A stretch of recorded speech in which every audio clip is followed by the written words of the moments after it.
সবাইকে মহান বিজয় দিবসের রক্তিম শুভেচ্ছা। আবৃত্তি করছি আমি আমার নিজের লেখা একটি কবিতা, ক্ষমা সুন্দর দৃষ্টিতে দেখবেন। আমি সেই বীরের কথা বলছি,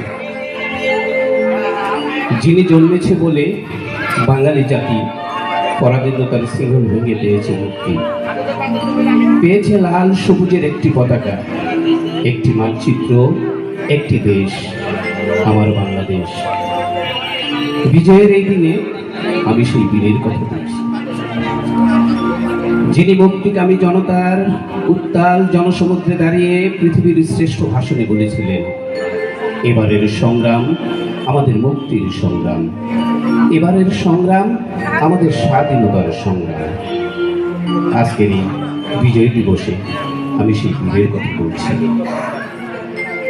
যে বীরের মন্ত্রমুগ্ধ হয়ে 7 কোটি বাঙালি একসাথে বলেছিল, তুমি কে আমি কে বাঙালি বাঙালি, তোমার আমার ঠিকানা পদ্মা মেঘনা যমুনা।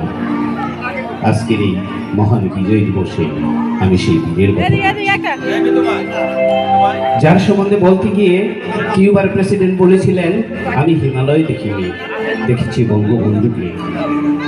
আমি সেই বীরের কথা বলছি আজকের এই মহান বিজয় দিবসে।